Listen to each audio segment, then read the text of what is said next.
One night, one voice, $1 billion mistake. The crystal chandeliers rattled. Every conversation died. And Ethan Vale, the man who controlled half the city's skyline, stood frozen as the waitress he'd humiliated 30 seconds ago hit a note that made his chest forget how to breathe. He'd expected her to choke, to run, to prove she was nobody. Instead, Lena Brooks opened her mouth and shattered his entire world. This is their story. Stay until the end. Drop a comment with your city so I can see how far this tale travels. Hit that like button. Let's begin. The Ashford Grand Ballroom didn't just host parties. It devoured them. Swallowed them whole in 16-foot ceilings and gold leaf molding that cost more than most people earned in a year. Tonight, the occasion was Marcus Chen's 40th birthday, and the guest list read like a Forbes article come to life. Lena Brooks was not on that list. She was below it. Literally. 5 inches below eye level for most of the guests, carrying champagne flutes on a tray that weighed about the same as her self-esteem after 6 hours of being invisible. Excuse me.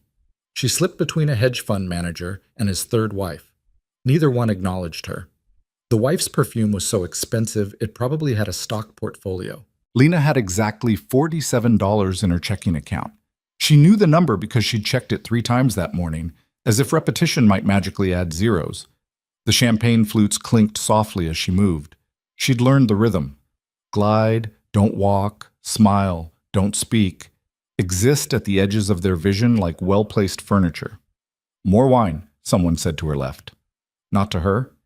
At her. The distinction mattered. She poured. The man didn't look up from his phone. Tips tonight would maybe cover her electric bill. Maybe. The maybe was doing a lot of heavy lifting in her budget. Across the ballroom, near the orchestra that was playing something classical and expensive, stood Ethan Vale. She'd heard his name twice already tonight, once from the bartender. That's Ethan Vale, Vale Tech Industries, 32 years old and richer than God's accountant, and once from a cluster of women who'd gone quiet and predatory when he walked past. Lena didn't need the introduction. She'd seen his face on enough magazine covers while standing in grocery store checkout lines she couldn't afford to shop in. He looked different in person. Taller. Colder. He wore his tuxedo like it was a weapon, and his jaw was set at an angle that suggested he was already bored with everything happening around him. His daughter was tugging on his sleeve. The little girl couldn't have been more than 5. Dark curls, serious eyes, a white dress with a bow that was coming undone. She was saying something Lena couldn't hear, and Ethan was checking his watch. Then his phone rang. He answered it mid-sentence, his daughter's sentence, and turned away. The little girl's face did something that made Lena's chest hurt, a kind of practiced disappointment, like she was used to it. Lena looked away. Not her business, not her world. She headed back toward the service corridor, balancing the empty tray. The hallway was blessedly quiet. White walls, fluorescent lights, the muffled bass of wealth on the other side of the door. Maria was leaning against the wall, scrolling through her phone. She glanced up when Lena approached. You look exhausted. I'm fine. You're a terrible liar. Maria pushed off the wall. She was 52, had worked events like this for 15 years, and had opinions about rich people that could peel paint. Table 7 asked for you specifically. That's weird. Yeah, well, they're weird. Good luck. Table 7 was in the corner, half hidden by an arrangement of orchids that probably cost more than Lena's rent. 3 men in suits, hedge fund types from the look of them. Mid-40s. Red-faced from scotch and entitlement. There she is, one of them said when she approached. Lena smiled. The customer service smile. The one that didn't reach her eyes. Can I get you gentlemen anything? We have a bet going, the second man said. He had a Yale ring on his finger and the kind of teeth that came from expensive orthodontia. Mark here says you can't be a real waitress. Her smile didn't slip. Years of practice. I assure you I'm very real. See, he thinks you're an actress, waiting for your big break. The third man leaned back in his chair. Are you? An actress? No, sir? Singer, then. Something cold touched the base of her spine. No. Liar. The first man grinned. You've got the look. Tragic ingenue. Probably got a decent voice hidden under all that. He waved his hand vaguely at her entire existence. I really should get back to... $100 says she can't hold a note, the Yale ring said. You're on. They weren't talking to her anymore. Just about her. Around her. Lena's fingers tightened on the tray. Gentlemen, I need to... What's going on here? The voice came from behind her. Low, bored, expensive. She turned. Ethan Vale stood 3 feet away, one hand in his pocket, the other holding a glass of scotch. Up close, he was even more intimidating. His eyes were the color of winter, pale gray, sharp enough to cut. Vale! The first man stood, suddenly animated. We were just having a discussion about talent. Hidden talent. Ethan's gaze flicked to Lena, assessed her, dismissed her. It took maybe 2 seconds. Fascinating. We think she can sing, Yale Ring said. I don't sing, Lena said quietly. If you'll excuse me, everyone can sing, Ethan said. He took a sip of his scotch. The question is whether anyone wants to hear it. The men laughed. It was the kind of laughter that came easy when you'd never had to work for anything. Lena's face burned. I really need to get back to work. Wait. Ethan set down his glass. I'll make it interesting. No. She could feel where this was going, could see it in the way he was looking at her now, not like she was invisible, but like she was a problem to be solved. Entertainment for a boring evening. $5,000, he said. The ballroom noise seemed to dim. I'm sorry? $5,000 if you sing. His expression didn't change. Opera, 1 aria. Your choice, right here, right now. Her mouth went dry. $5,000. That was 3 months of rent. That was her credit card debt. That was groceries that weren't ramen and electricity that didn't get shut off. Can't do it? One corner of his mouth lifted, not quite a smile, something meaner. I thought so. The dismissal in his voice made something crack inside her chest. 10,000, one of the other men said, pulling out his wallet. I'm in. 15, another voice called from a nearby table. This was spiraling. Lena could feel eyes turning toward them, conversation stopping, the orchestra trailing off mid-phrase. I'm not a performing monkey, she said quietly. Ethan's eyebrow lifted. No one said you were. I'm simply offering you an opportunity. Sing 1 song, walk away with enough money to matter. Or don't, and go back to being invisible. He paused. Your choice. It wasn't a choice. Not really. It was a trap dressed up in silk and cruelty. But $5,000. $15,000. Her hands were shaking. She set down the tray before she dropped it. What happens if I can't? Her voice came out steadier than she felt. Then you can't. Ethan shrugged. No harm done? Except to your pride, I suppose. Someone in the crowd laughed. Lena looked at him, really looked at him. At the boredom in his eyes, the casual cruelty in the way he held himself. He expected her to fail. He wanted her to fail. This was a game to him. She'd been invisible her whole life. To her father, who left when she was 6. To the foster families who cycled her through their homes like borrowed furniture. To the voice teacher who told her she had potential, but not the pedigree. To every person in this ballroom who looked through her like she was made of glass. But she had one thing they didn't know about. One thing that was hers. Fine, she said. Ethan blinked. He hadn't expected her to say yes. Fine? I'll do it. Her heart was hammering so hard she could feel it in her throat. But I want the money up front. That's not how this works. Then there's no deal. For a long moment they stared at each other. His eyes narrowed slightly, reassessing. Then he pulled out his phone, tapped something, and held it up. Account number. She gave it to him. Watched him type. Felt her phone buzz in her apron pocket 30 seconds later. $15,000. Posted. Real. In her account. The ground felt unstable under her feet. Well? Ethan gestured toward the center of the ballroom. The orchestra had stopped completely now. Everyone was watching. Don't keep us waiting. Lena walked toward the open space near the grand piano. Her legs felt disconnected from her body. Around her she could hear whispers, laughter, someone taking bets. The pianist glanced at her, confused. Do you know O mio babino caro? She asked quietly. His eyebrows went up. Then he nodded and positioned his hands over the keys.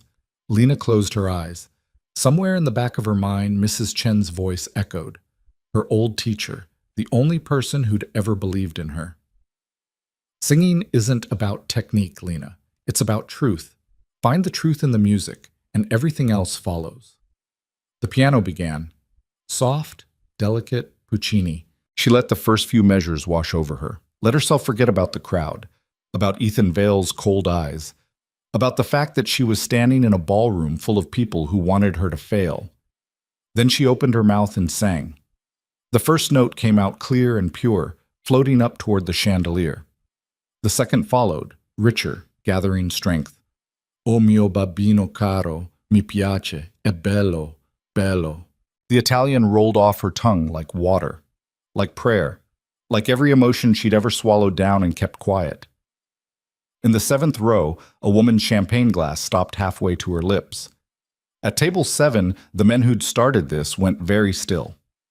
Near the bar, Ethan Vale's expression shifted, just barely, just enough, into something that might have been surprise. Lena sang about love and longing, about throwing herself into the Arno, about dying. The Aria was a daughter begging her father, but in her voice it became every person who'd ever felt small, ever felt unseen, ever felt like they didn't matter. Her voice climbed higher. The ballroom was dead silent except for the piano and her voice, twining together like they'd been made for this moment. She hit the climactic note and held it longer than she should have been able to, held it until her lungs burned and her vision blurred, held it until the chandelier crystals seemed to vibrate in sympathy. Then she let it go.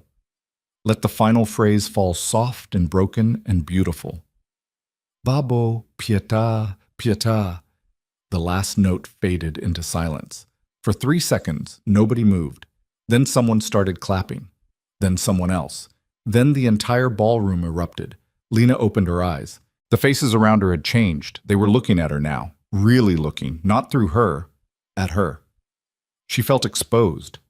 Naked. Like she'd peeled back her skin and shown them everything underneath. Near the piano, the pianist was staring at her like he'd witnessed something holy. At table 7, the men who'd bet against her looked stunned. And by the bar, Ethan Vale stood perfectly still, his scotch forgotten in his hand, his expression unreadable. Their eyes met across the ballroom. For a moment, something passed between them. Something she couldn't name. Recognition, maybe. Or acknowledgement. Then his face shuttered closed again, and he lifted his glass in a small, mocking salute. The applause continued. People were standing now. Someone shouted, "Brava!" An older woman near the front was crying. Lena's hands were shaking. She didn't know what to do, where to go, how to be. Maria appeared at her elbow, grabbing her arm. "Come on, before this gets weirder." She let herself be pulled back toward the service hallway. Behind them, the noise of the party was resuming, but different now. Buzzing. Electric. In the corridor, Maria pushed her against the wall. "What the hell was that?" "I don't know." Lena's voice came out shaky. "I don't know. You told me you worked at a coffee shop before this." "I did." "You didn't mention you could sing like that." "No one asked." Maria stared at her for a long moment, then shook her head. "You're going to be in so much trouble." "What? Why?" "Because you just made every person in that room feel something. Rich people hate feeling things. It reminds them they're human." Before Lena could respond, the service door swung open. Ethan Vale stood in the doorway. Maria took one look at him and disappeared down the hallway like smoke. Lena straightened. Her heart was still racing. "Did you need something?" He stepped into the corridor. Up close, she could see the exact moment he'd been surprised. There was a tiny crease between his eyebrows that hadn't been there before. "Where did you learn to sing like that?" "Does it matter?" "I'm curious." "You paid $15,000 to humiliate me. I don't owe you my life story." His jaw tightened. "I didn't pay to humiliate you." "No? Then what was that?" "A test." "I'm not applying for a job." "Aren't you?" He tilted his head slightly. "You're working as a waitress. You have a voice that could sell out Carnegie Hall. That's either a tragedy or a waste of potential. I haven't decided which." Lena's hands curled into fists. "You don't know anything about me. I know you needed the money." He glanced at his phone. I know you gave me your account number without hesitation. I know you're carrying debt you can't pay off on a waitress salary. He looked back at her. Am I wrong? She wanted to hit him, wanted to scream, wanted to do anything except stand here and let him dissect her life like it was a balance sheet. What do you want? Her voice came out flat. I'm hosting a charity gala in 3 weeks. I want you to perform. No. I'll pay you $50,000. The number hung in the air between them like a grenade. $50,000. That was a year of rent. That was every bill paid. That was breathing room. That was safety. Why? She asked. Because you're good. Because the press will eat it up. Mysterious waitress discovered at birthday party, now performing at Vail Foundation benefit. He shrugged. It's a good story. I'm not a story. Everyone's a story? His phone buzzed. He glanced at it, frowned, and looked back at her. Think about it. You have my card. You didn't give me a card. He pulled one from his pocket and held it out. Heavy cardstock, embossed lettering, the kind of card that cost more than it should. She didn't take it. I'm not interested in being your charity case, she said. It's not charity, it's business. He set the card on the utility shelf next to them. You have talent. I have resources. We could both benefit. Or you could just want to own something you don't understand. That stopped him. For the first time, his expression shifted into something that might have been respect. Maybe, he said quietly. But the offer stands. Then he turned and walked back through the door, leaving her alone in the fluorescent hallway with a business card she didn't want and a voice that suddenly felt like a curse. Lena got home at 2 a.m. Her apartment was on the 4th floor of a building that smelled like old carpet and someone else's cooking. The elevator had been broken for 3 months. She climbed the stairs slowly. Her feet hurt. Everything hurt. Inside, she locked the door, kicked off her shoes, and collapsed on the couch that doubled as her bed. The springs creaked under her weight. Her phone sat on the coffee table. She'd been ignoring it all night. 47 messages, most from numbers she didn't recognize. She opened her banking app instead.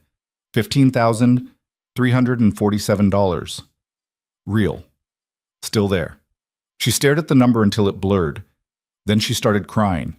Not sad crying, not happy crying, the kind of crying that came from somewhere so deep she didn't have a name for it. She cried until she fell asleep, still in her work clothes, with her phone clutched in her hand and Ethan Vale's business card burning a hole in her apron pocket. 3 days later, the video showed up. Someone had recorded her performance, posted it online. Mystery waitress stuns billionaire's party. It had 40,000 views by morning, 100,000 by noon. By evening, it had gone viral. Lena watched the view count climb from her coffee shop shift, her hands shaking so badly she spilled someone's latte all over the counter. Her manager, Derek, appeared at her elbow. You're the waitress. I'm a lot of waitresses. The singing one, from the video. He looked at his phone, then at her. Holy hell, that's really you. Derek, do you know how much free publicity this is? We should put a sign in the window. Home of the viral singing waitress. Please don't. But by the next morning, there was a line out the door. People wanting coffee, wanting to see her, wanting proof that viral moments were real. Someone asked for her autograph. Lena quit on the spot. Dang. She lasted 2 weeks. 2 weeks of watching her bank account slowly drain back toward empty. 2 weeks of job applications that went nowhere because everyone wanted the viral girl, not the actual human. 2 weeks of her landlord reminding her that rent was due and viral fame didn't pay bills. On day 15, she pulled Ethan Vale's card from her wallet. It was bent at the corner, slightly worn from being carried around. She stared at it for 20 minutes. Then she called. He answered on the second ring. I was wondering when you'd call. I need the job, she said. I know. 50,000, one performance, then we're done. Agreed. I mean it, one performance. I'm not your pet project. Understood. A pause. My assistant will send you the details. Rehearsal is on Wednesday. Fine. She hung up before he could say anything else. Then she sat on her couch and tried not to feel like she'd just sold something she couldn't get back. But the rehearsal space was in a building so expensive it had a doorman who looked like he could bench press a sedan. Lena gave her name. The doorman checked his list, nodded, and directed her to the third floor. The room was all windows and hardwood floors. A grand piano sat in the corner. Ethan stood next to it, talking to a woman with a tablet and the kind of efficiency that suggested she got paid very well to solve problems. He looked up when Lena entered. "You came. You're paying me $50,000. Of course I came." The woman with the tablet glanced between them, then excused herself. Ethan gestured toward the piano. "Shall we?" "We? I want to hear what you're planning to sing." Lena set down her bag. She'd spent 3 days agonizing over the choice. Something powerful, something that would justify the money, something that wouldn't feel like she was exposing her entire soul to a room full of strangers. She'd settled on Vici d'arte from Tosca. Lived for art, lived for love. The pianist, a thin man with kind eyes and impressive credentials, played through the introduction. Lena sang. She made it through the first verse before Ethan held up his hand. "Stop." She stopped. "What's wrong with it?" Lena asked. "You're holding back." "I'm not." "You are." He moved closer. "You're singing like you're trying to impress me, like you're performing a role." "I am performing a role." "No, you're hiding." He tilted his head, studying her. "When you sang at the party, you were angry, desperate, real. This is," he gestured vaguely, "this is controlled, safe. You hired me to perform, not to bleed all over your stage. I hired you because you're remarkable, not because you're safe." His eyes met hers. "Sing it again, and this time stop trying to be perfect." "I'm not trying to be perfect." "Yes, you are. You've been trying to be perfect your entire life. Perfect enough to be noticed, perfect enough to matter." He paused. "Stop, just sing." Something in her chest cracked open. She turned back to the pianist, nodded. This time, when she sang, she let it hurt. Let it be messy and broken and real. Let every year of being invisible, every moment of not being enough, every second of pretending she didn't want more pour out through her voice. She sang about suffering and faith and the unfairness of a world that gave beauty to people who'd done nothing to earn it and took it away from those who had. When she finished, the room was silent. The pianist was staring at his hands. Ethan stood very still, his expression unreadable. "Better?" she asked. "Better?" His voice was rougher than it had been before. She grabbed her bag. "I should go." "Lena." She stopped at the door. "Don't hold back at the gala," he said quietly. "Whatever you're afraid of, don't let it make you small." She left without answering. Quotes. The night of the gala arrived too fast and too slow at the same time. Lena stood backstage in a dress Ethan's assistant had sent over, black, elegant, probably worth more than her car, and tried to remember how to breathe. Beyond the curtain, she could hear the crowd, 500 people. Politicians, celebrities, old money and new money, and the kind of money that didn't need adjectives. Maria appeared at her elbow. She'd gotten a job working this event, too. "You look like you're going to throw up," Maria said. "I might." "Don't. That dress is dry clean only." Lena laughed. It came out shaky. "You're going to be fine," Maria said. "You've done this before." "Not like this." "No, this time you're getting paid." Maria squeezed her hand. "Go show them what they're missing." The stage manager gave her the signal. Lena walked out onto the stage. The lights were blinding. She couldn't see the audience, could only feel them, the weight of their attention, their expectations, their judgment. The orchestra began. She opened her mouth and sang. This time, she didn't hold back. Didn't try to be perfect or safe or controlled. Just let the music pour out of her like water from a broken dam. She sang about loss and longing and the impossible distance between who you are and who you want to be. In the front row, a woman reached for her husband's hand. In the balcony, someone wiped their eyes. At the back of the ballroom, Ethan Vale stood with his arms crossed, his expression unreadable, watching her like she was the equation he couldn't solve. When the final note faded, the applause was immediate and thunderous. Lena bowed, once, twice, then walked off stage on legs that felt like water. Backstage, she collapsed into a chair. "You did it," Maria said. "Yeah, that was incredible." "Thanks." She felt hollow, scraped clean, like she'd given everything to those strangers and now had nothing left for herself. Ethan appeared in the doorway. "Can we talk?" he asked. Maria glanced at Lena, who nodded. She disappeared down the hallway. Ethan stepped inside, closed the door. "That was extraordinary," he said. "You got your money's worth. This isn't about money. Everything with you is about money." He flinched slightly. "Fair enough." He pulled an envelope from his jacket pocket and held it out. "Your payment, plus a bonus." She took it, didn't open it. "There's something else," he said. Of course there was. "I have a proposition for you." "Another performance?" "No. A job." He paused. "My daughter needs a vocal coach." Lena blinked. "What?" "She's 5. She loves to sing. Her current teacher is," he grimaced, "not working out." "You want me to teach your daughter?" "Yes." "Why?" "Because you're talented. Because she responds to genuine emotion, not technical precision." He met her eyes.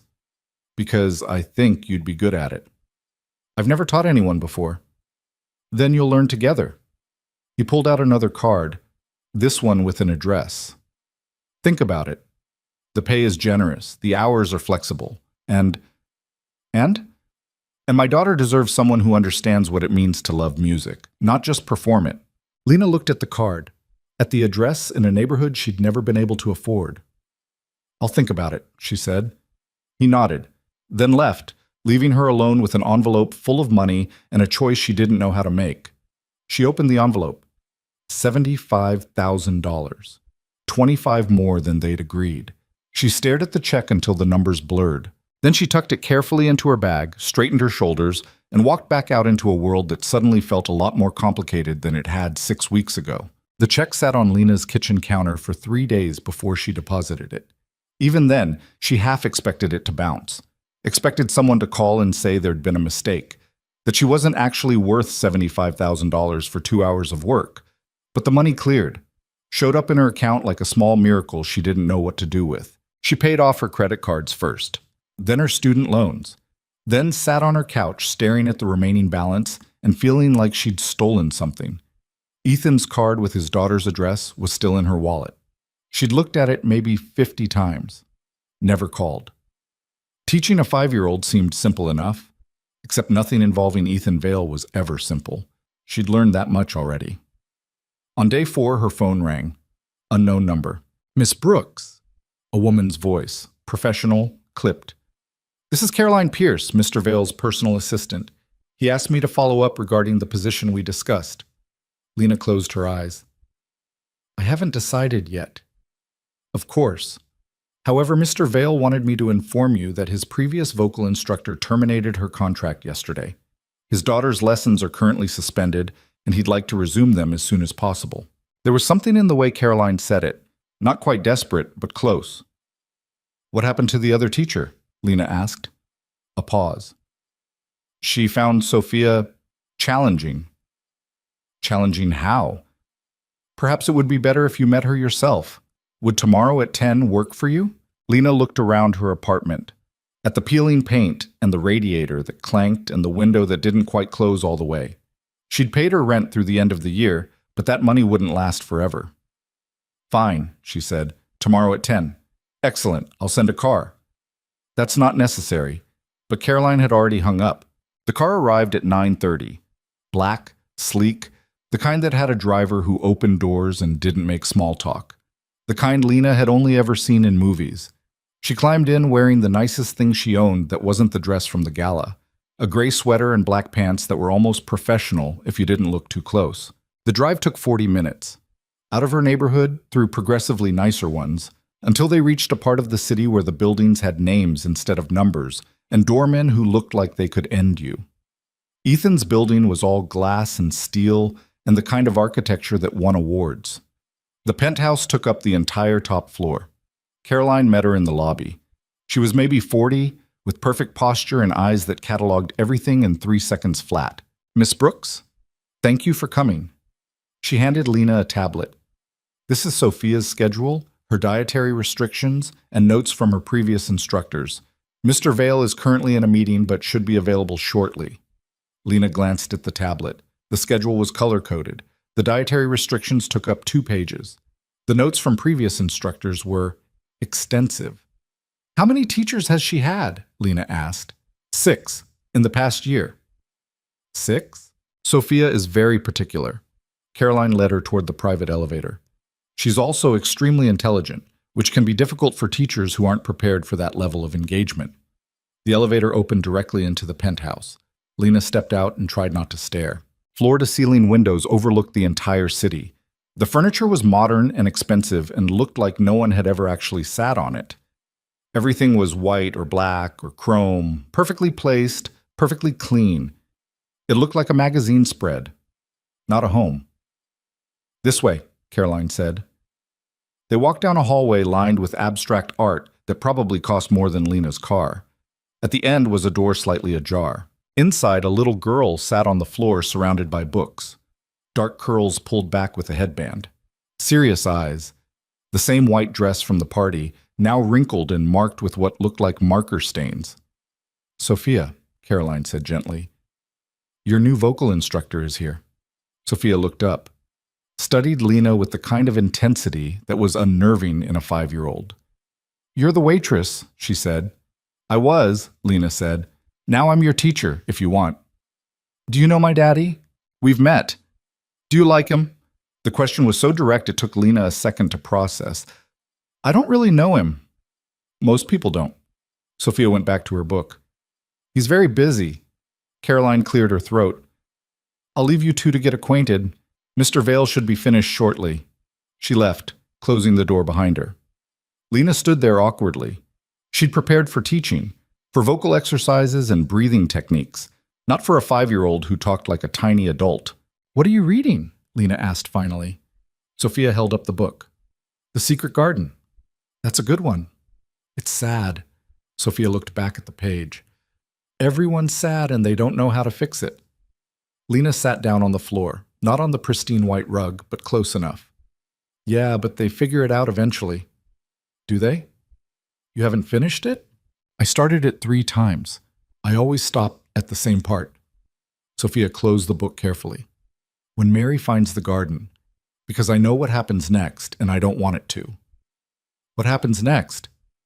"She gets happy, and then something bad will probably happen because that's how stories work." Lena's chest did something complicated. "Not all stories." "Most of them." Sophia set the book aside and looked at Lena directly. "Are you going to leave too?" "I just got here. The other teachers left. Mrs. Morrison said I was unteachable. Miss Patricia said I was difficult. Mr. Chen didn't say anything. He just stopped coming." "Why did they think you were difficult?" Sophia shrugged. "I asked too many questions. I didn't want to sing the songs they picked. I don't like people who lie." "About what?" "About everything being fine when it's not." She picked at the edge of her dress. "About my mommy coming back. About daddy being happy. About any of it." Lena felt something crack in her chest. This kid was 5 years old and already carrying around the kind of weight that should come with decades.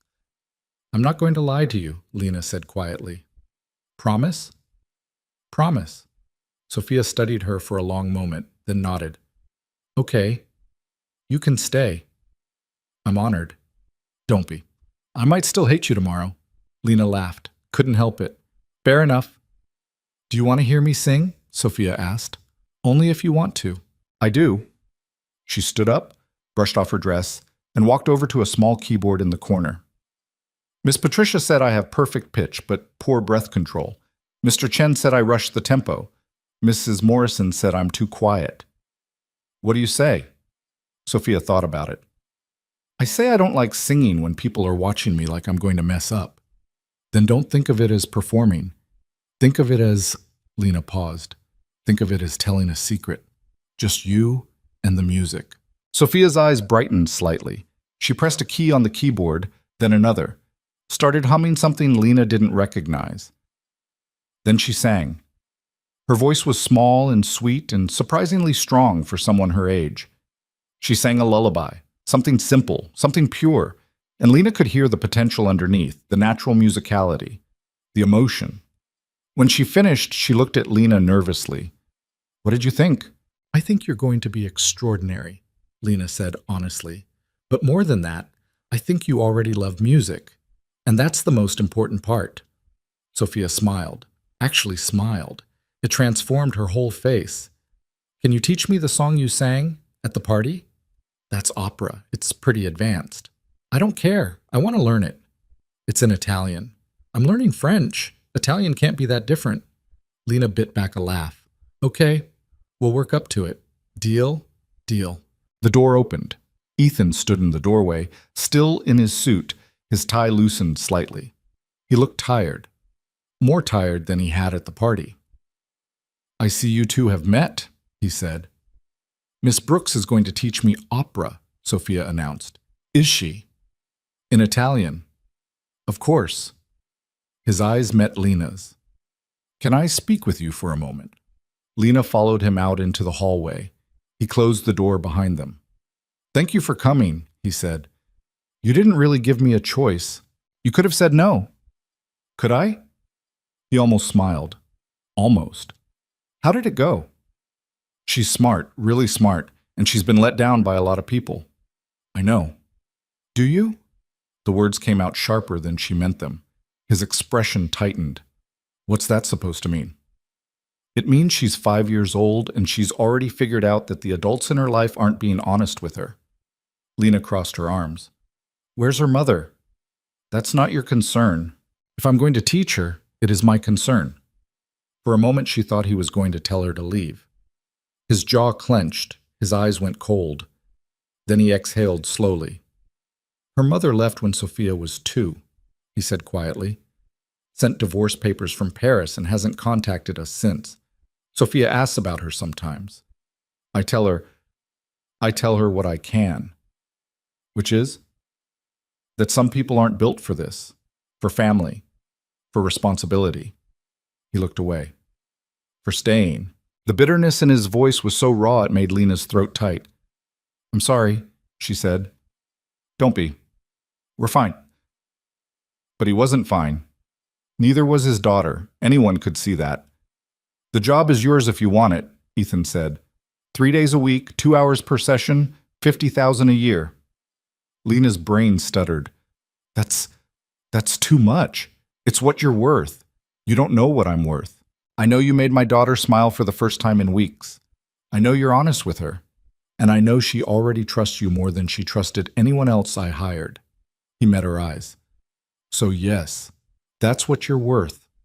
Lena should have said no, should have walked away from this family and their complications and their money that felt like a trap. But she thought about Sophia's serious eyes and her small voice singing that lullaby.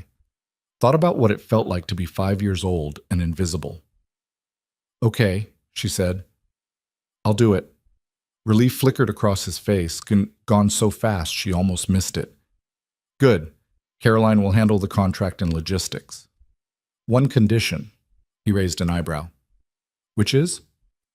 When I'm here, you're honest with her. About everything. I'm not going to undo my work by watching you lie to your daughter. I don't lie to her. You don't tell her the truth either. There's a difference. His expression went carefully blank. Anything else? No. Then we have a deal. He held out his hand. She shook it. His grip was firm, warm, and gone too quickly. I'll see you Wednesday, he said, and walked back toward his office without another word. Lena stood in the hallway, surrounded by expensive art and the faint scent of whatever cleaner they used to keep everything perfect, and wondered what exactly she'd just agreed to. The scandal broke on a Tuesday. Lena was at the grocery store trying to decide if she could afford the good coffee when her phone started buzzing. Text after text. Calls from numbers she didn't recognize. She checked the news. Valete Tech founder's fiancé caught in affair with business rival. There was a photo. Ethan's fiancé, ex-fiancé now apparently, caught leaving a hotel with Marcus Chen.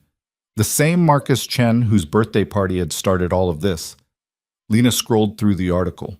The engagement had been announced 6 months ago.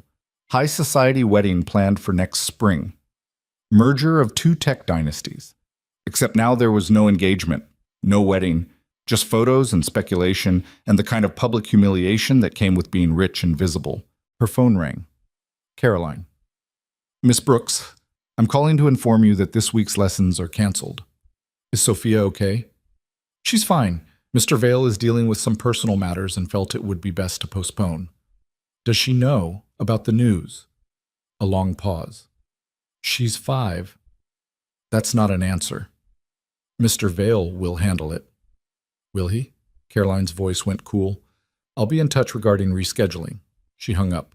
Lena stood in the produce aisle, surrounded by people buying vegetables and living normal lives, and felt an unexpected surge of anger.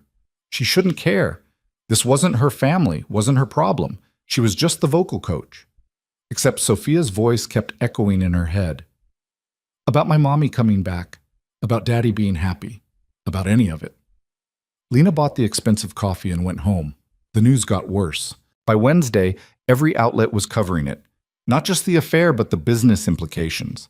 The canceled merger. The stock prices dropping. The speculation about whether Vale Tech could survive the fallout. By Thursday, there were think pieces about Ethan's judgment, his ability to lead, whether someone so publicly humiliated could maintain authority. By Friday, Lena couldn't take it anymore. She showed up at the penthouse unannounced. The doorman tried to stop her, but Caroline must have seen her on the security feed because the elevator opened before he could call anyone. Caroline met her upstairs, looking more frazzled than Lena had ever seen her. This isn't a good time, Caroline said. I'm not here for a lesson.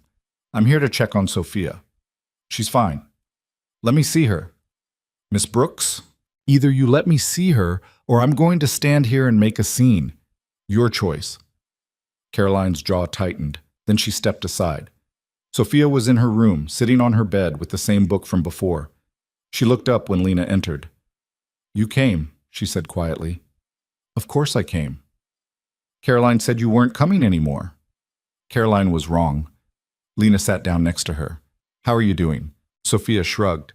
I heard Mrs. Kim talking to Caroline about Daddy and Miss Victoria, about how she left him. Lena's hands curled into fists. What did they say?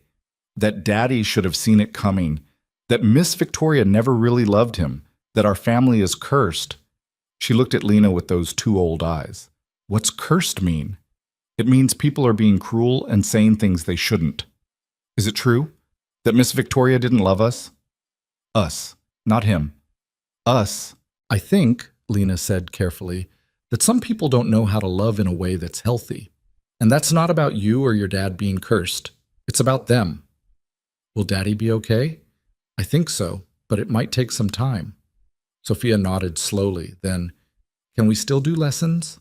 Do you want to? Yes. Singing makes me feel less. She trailed off, searching for the word. Alone? Lena offered. Yeah. Then yes. We can still do lessons. Promise? Promise. Sophia leaned against her, just slightly, just enough. Lena put her arm around her and tried not to think about all the ways this family was breaking and how little she could do to stop it. Ethan appeared in the doorway. He looked terrible. His shirt was wrinkled, his hair uncombed. There were dark circles under his eyes. Lena? Sophia pulled away. Miss Brooks came to see me. I can see that. His eyes met Lena's. Can we talk? Lena squeezed Sophia's shoulder gently. I'll be back, okay? Okay.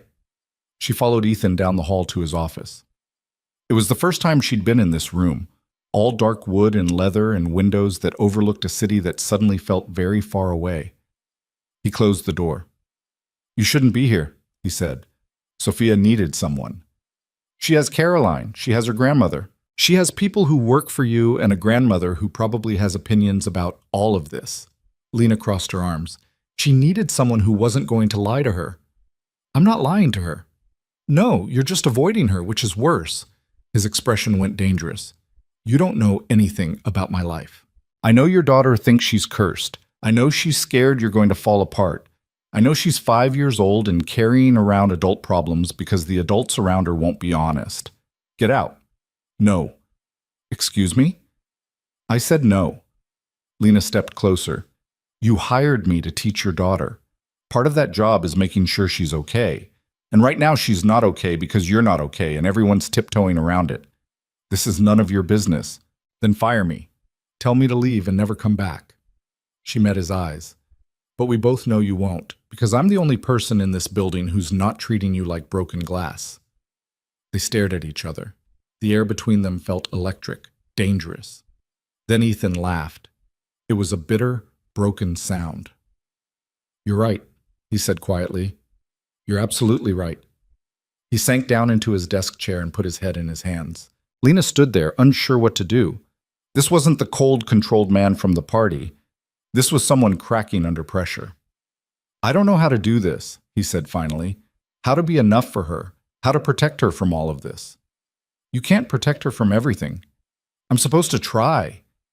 "You're supposed to be honest, to show her it's okay to feel things and work through them." Lena paused. "You're supposed to be human." He looked up at her. "And if I don't know how, then you figure it out, same as everyone else." For a long moment, he just looked at her, like he was seeing her for the first time. "Why did you come here today?" he asked. "Because someone needed to." "That's not your job." "Maybe not, but I did it anyway." Something in his expression shifted, softened. "Thank you." "Don't thank me yet. I'm about to tell you that you need to talk to your daughter." "I will. Today." "Lena, today, before she convinces herself you're falling apart." He exhaled slowly, then nodded. "Okay. Okay." She turned to leave. "Lena," she stopped. "The lessons. If you're still willing, I'd like them to continue." 3 days a week? "Whatever works for you." She looked back at him, at this man who had everything and nothing, who was drowning and too proud to ask for help. "Okay," she said, "but I have a new condition. Which is, when I'm here, we're honest, all of us. No more pretending everything's fine when it's not." "That's going to be uncomfortable." "Good. Comfortable is overrated." He almost smiled. "Anything else?" "Yeah, eat something. You look terrible." This time he did smile. Small, tired, but real. "Yes, ma'am." Lena left before she could do something stupid like offer to stay. The lessons resumed the following Monday. Lena showed up with sheet music and a bag of cookies she'd stress-baked at midnight. Sophia was waiting in her room, already at the keyboard. "You brought cookies," she said. "I did. Want one?" "Caroline says I'm not supposed to have sugar before noon." "Good thing it's 12:01. Sophia grinned and took one.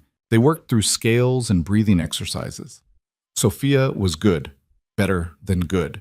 She had natural talent and an ear that most people spent years developing. But more than that, she had emotion, real, raw feeling that came through in every note. "You're thinking about something sad," Lena said after one particularly poignant phrase. Sophia nodded. "I was thinking about my mom." "Do you want to talk about it?" "Not really, but singing helps." "Yeah, it does." They worked for another hour. When they finished, Sophia looked lighter, less weighted. "Same time Wednesday?" Lena asked. "Can we do tomorrow too?" "We're scheduled for 3 days a week." "I know, but I like when you're here. It feels less lonely." Lena's chest tightened. "Let me talk to your dad." She found Ethan in his office, staring at his computer screen like it had personally offended him. "Your daughter wants extra lessons," she said. He looked up. "Is that a problem?" "No. But I wanted to clear it with you first. Whatever she needs." He paused. "How is she?" "Better. She's processing, working through things." "Through music?" "Yeah." He nodded slowly. "My mother used to say music was the language of things we couldn't speak." "Your mother sounds wise." "She's terrifying, but yes, also wise." He leaned back in his chair. "She wants to meet you." "Why?" "Because Sophia won't stop talking about you, and because my mother doesn't trust anyone until she's properly vetted them. I'm the vocal coach, not family. To my mother, anyone who influences Sophia is family." He rubbed his temples. "Fair warning, she's intense." "More intense than you?" "Significantly."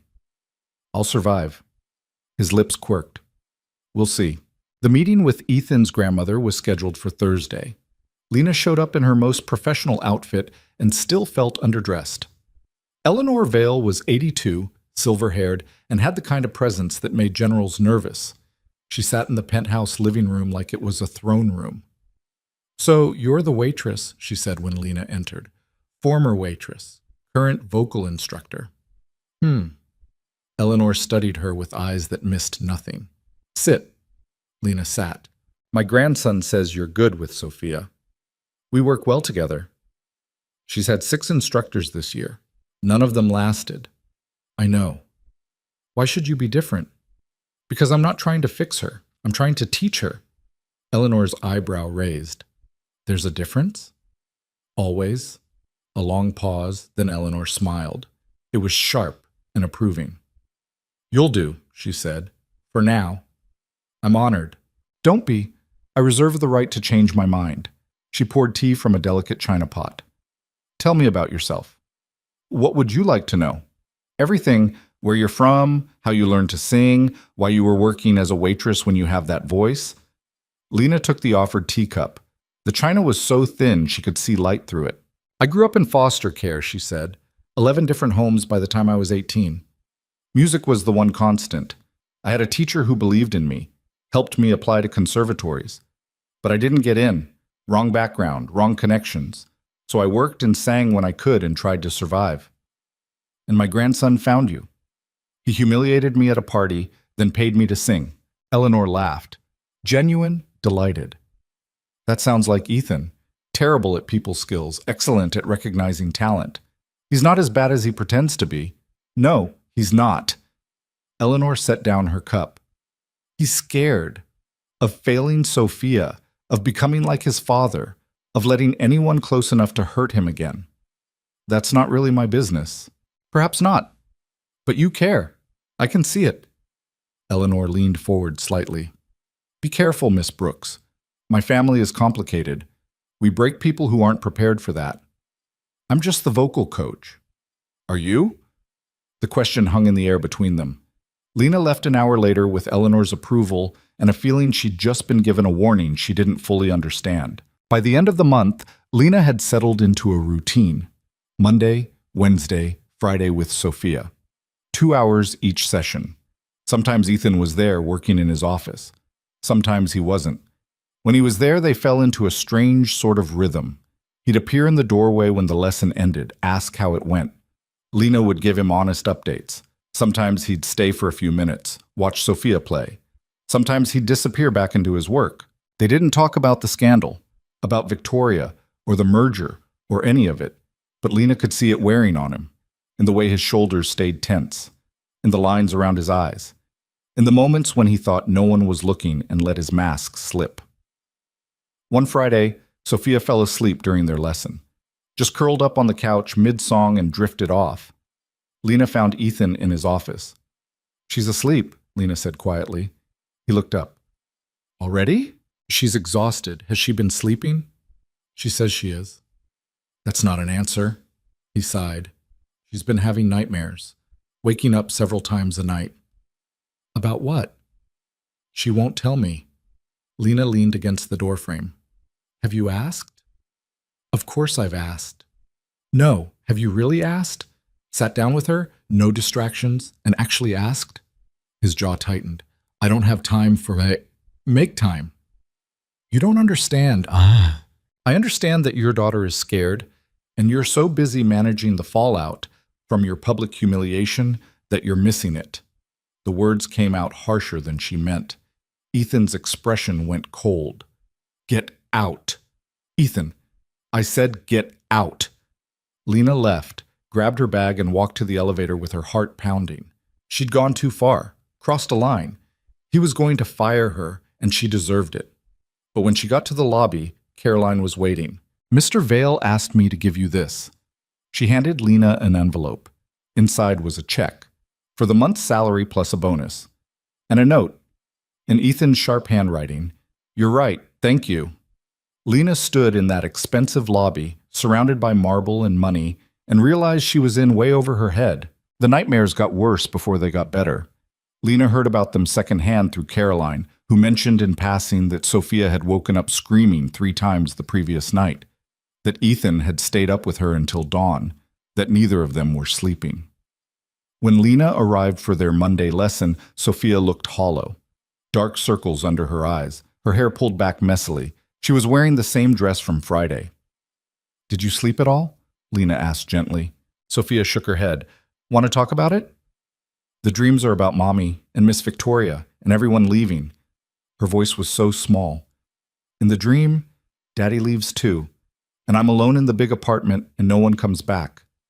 Lena's throat tightened. She knelt down to Sophia's eye level. Your dad's not going anywhere. How do you know? Because I've seen the way he looks at you, like you're the most important thing in his whole world. Then why is he always working? It was a fair question, one Lena didn't have a good answer for. Sometimes grown-ups make mistakes, she said finally. They think if they work hard enough, if they're successful enough, that'll fix everything. But it doesn't. It just makes them more tired. Is Daddy tired? Very. Sophia was quiet for a moment, then, can we sing something happy today? I don't want to be sad anymore. They spent the lesson working on a silly French children's song Eleanor had taught Sophia years ago. Something about a dancing rabbit and a sleepy fox. Sophia giggled through the verses, stumbling over the pronunciation, and for 2 hours she looked like a normal 5-year-old. When the lesson ended, Ethan wasn't in his office. Caroline said he'd gone to the Vailtech building for an emergency board meeting. How long has he been gone? Lena asked. Since 6 this morning? It was almost 3 in the afternoon. Lena looked at Sophia, who'd gone quiet again, staring out the window at the city below. Does he do this often? Lena asked Caroline quietly. More and more lately. The board's concerned about the merger collapse. There's talk of a vote of no confidence. They'd remove him? They're considering it. Lena felt anger spike in her chest. The man was drowning, and everyone around him just kept piling on weight. She stayed an extra hour that day, played games with Sophia, read her 2 chapters of The Secret Garden. Made her laugh with terrible impressions of the characters.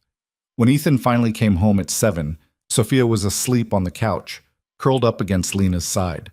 He stopped in the doorway. Something unreadable crossed his face. I didn't expect you to still be here, he said quietly.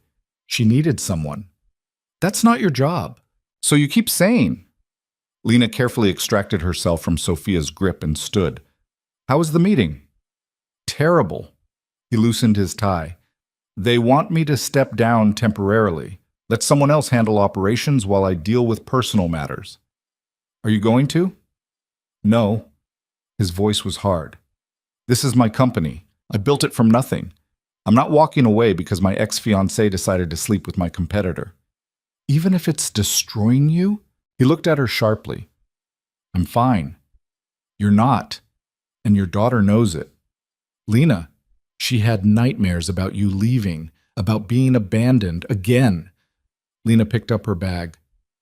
You can't keep doing this, working yourself to death while she falls apart. What would you have me do? Let the board dismantle everything I've worked for. I'd have you be a father first and a CEO second.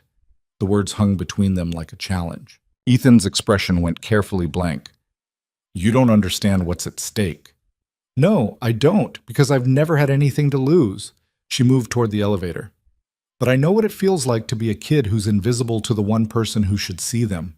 And I know that money and success don't mean anything if you're alone. She left before he could respond. The next morning, Caroline called. Mr. Vale would like to meet with you this afternoon, 2 o'clock. Is this about yesterday? He didn't say, but he seemed determined. Lena showed up at 2 wearing jeans and a sweater because she was done pretending this was a formal arrangement. If he was going to fire her, he could do it while she was comfortable. Ethan was in his office, standing by the window. He'd changed clothes since yesterday, but still looked exhausted. You wanted to see me? Lena said. He turned, looked at her for a long moment. I have a proposition. Another one? Hear me out. He moved to his desk, picked up a folder. The board wants me to step back, to show I'm stable, committed to family values. You are committed. They don't see it that way. They see a man publicly humiliated by his fiancée, unstable, a liability. He opened the folder. But if I were married, if I had a stable family image, they'd back off. Lena's stomach dropped. What are you saying? I'm saying I need a wife, temporarily, a year, maybe 2, long enough to stabilize things. You want me to marry you? Contractually. It would be a business arrangement. She laughed. She couldn't help it. Are you insane? Probably. He didn't smile. But I'm also desperate. The board meets in 3 weeks to vote. If I show up married with a stable home life, they'll have no grounds to remove me. Get someone else. Someone from your world. I don't trust anyone from my world. They'd leverage it, use it against me. He paused. But you're different. You don't want anything from me except to help Sophia. So you're using that against me? No. I'm offering you a trade. He slid a paper across the desk. 1-year contract marriage. You continue teaching Sophia. You attend public events as my wife. You help maintain the image of stability. And in return, your remaining student debt paid off. $100,000 to restart your singing career. Training with the best vocal coaches in the world. Connections to opera houses in New York, Milan, Vienna. He met her eyes. Everything you need to become what you should have been. Lena stared at the paper, at the numbers that would change her life. This is insane, she said. Yes. Your grandmother will see through it immediately. Probably, but she'll support it anyway. She wants Sophia happy. What about Sophia? What do we tell her? The truth. That we're helping each other. That sometimes family looks different than people expect. Lena's hands were shaking. I need to think about it. You have until Friday. That's when I need an answer. She left without taking the contract. For 3 days, Lena barely slept. She kept pulling out the contract, reading through the terms. It was straightforward, clinical. A business transaction dressed up as a marriage. 1 year, 52 weeks, 365 days of pretending to be someone she wasn't. But the money, the opportunities, the chance to actually pursue music without drowning in debt. She called Maria. He wants you to what? Maria's voice was shrill through the phone. Marry him, contractually, for a year. That's the most billionaire thing I've ever heard. I know. Are you actually considering it? Lena was quiet. Oh my God, you are. Maria paused. Lena, this is crazy. I know that too. But what if it's my only shot? What if this is the only way I ever get to really sing? To be more than someone pouring coffee and wondering what if? And what happens when the year is up? When you've gotten used to the money and the penthouse and playing house with a man who thinks everything can be solved with a contract? Then I walk away, like the contract says. You really think it'll be that simple? Lena didn't answer because she didn't know. On Friday morning, she showed up at the penthouse with her decision. Ethan was in his office. He stood when she entered. Well? He asked. I have conditions. Something like relief flickered across his face. Name them. 1. Sophia knows the truth, all of it. We don't lie to her about what this is. Agreed.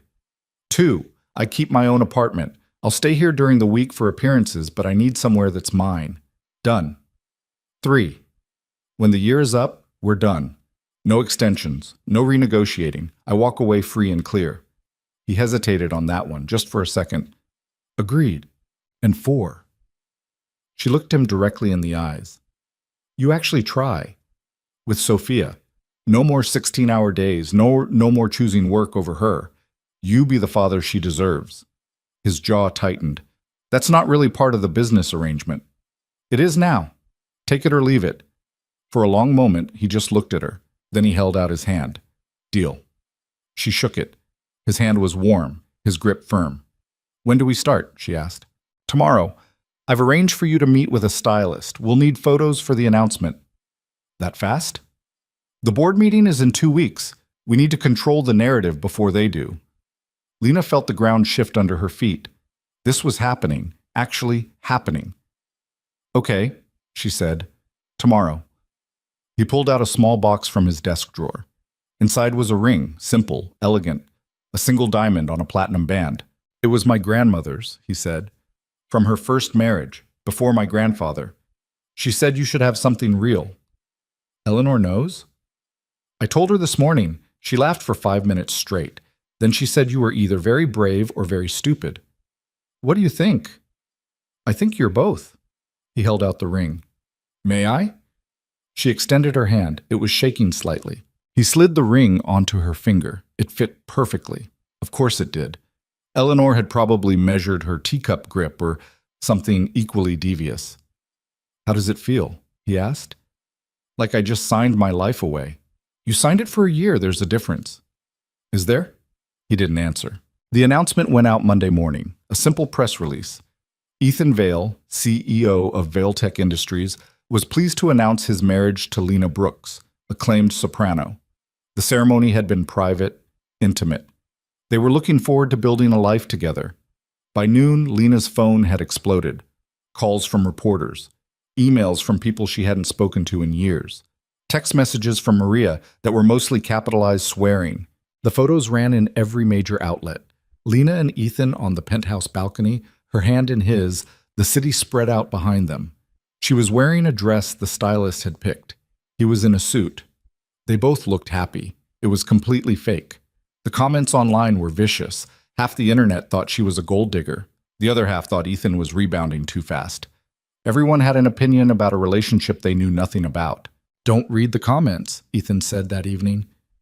They were having dinner with Sophia, their first meal as a family. Too late. They don't know you. They know enough. Waitress marries billionaire. It's a fairy tale. Except I'm not Cinderella and you're not Prince Charming. No, we're two people helping each other. He glanced at Sophia, who was pushing pasta around her plate. Right? Sophia looked up. Are you going to leave too? The question was directed at Lena.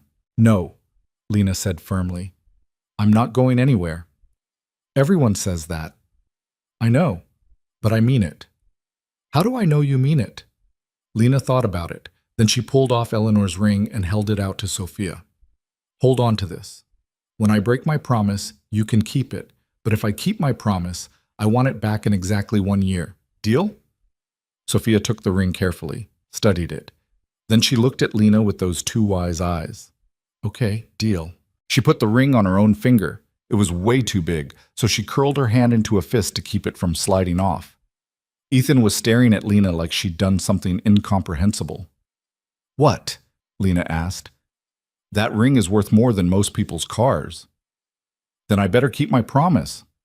Something shifted in his expression, softened. Yeah, you better. The first week of the marriage was strange. Lena moved some of her things into the penthouse guest room, kept her apartment like she'd demanded, learned the rhythms of a house that wasn't hers. Mornings were Ethan's domain. He was up by 5, working by 6, coffee in hand, phone to his ear, always moving. Afternoons belonged to Sophia, lessons and homework, and the kind of gentle routine that seemed to calm her. Evenings were awkward, the three of them eating dinner together, making conversation that felt rehearsed. Sophia watching them both carefully, like she was waiting for the mask to slip. Tell me something real, Sophia said one night. They were in the living room, Ethan reading contracts, Lena working on sheet music, Sophia coloring. What do you mean? Ethan asked. Something true about you and Miss Lena. She looked up. You said this was real, so tell me something real. Ethan and Lena exchanged glances. I'm terrified, Lena said finally. Every day. That I'm going to mess this up, that I'm not good enough to be here. Me too, Ethan said quietly. That I'm failing you, that I don't know how to be what you need. Sophia considered this, then nodded. Okay, that's real. She went back to coloring. Ethan met Lena's eyes across the room. Something passed between them. Understanding, maybe. Recognition that they were both in over their heads. The board meeting arrived too fast. Ethan wore his best suit. Lena wore the dress the stylist insisted made her look like serious wife material.